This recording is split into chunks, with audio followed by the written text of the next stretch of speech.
Untuk melihat arsip digital, yang namanya arsip digital itu artinya kan terbuka ya. Ya. Kita bisa secara Masyarakat teknologi bisa akses informasi lah ya. bisa mengakses ya arsip sejarah atau dokumen publik lainnya. Bahkan kami pun sebagai lembaga teknis daerah terkadang untuk memenuhi kebutuhan ketersediaan arsip-arsip kami juga melakukan pencarian secara digital, bisa kami dapatkan apakah itu sumbernya dari ANRI, bahkan sumbernya dari masyarakat, TikTok dan sebagainya, itu kan itu juga bisa kita menjadikan itu sebuah informasi yang bisa sama-sama lah kita bisa akses juga ya. Kalau ke dinas seperti saya katakan tadi, kita sedang menyiapkan aplikasinya si artis, sistem informasi arsip statis yang bisa diakses oleh masyarakat. Tapi untuk saat ini masih secara umum lah, arsip digital yang secara umum masih bisa diakses oleh masyarakat. Berarti.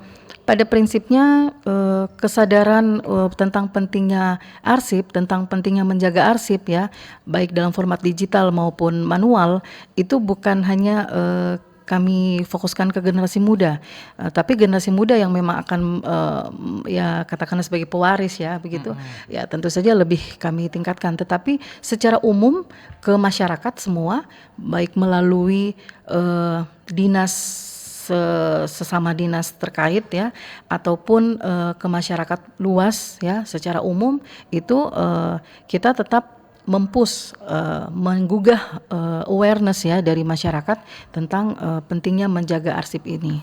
Ya, jadi ada juga program pemerintah juga kita lakukan. Kita nanti akan ada yang namanya, kita nanti mungkin ke depan Pak Steve ya, ini kita juga akan mengundang kayak podcast gitu-gitu, bincang-bincang tentang arsip ya kan, karena selama ini dianggap arsip itu ya kayak gitu, dokumen, pakai rak-rak segala macam. Sebetulnya itu menarik. Dalam satu arsip itu kita bisa menemukan banyak hal. Kita bisa mendalami satu arsip itu banyak hal yang kita temukan. Itu tadi dikatakan ada deskripsi segala macam. Kita harus dalam satu gambar itu kita bisa menemukan banyak informasi. Seperti itu. Betul ya.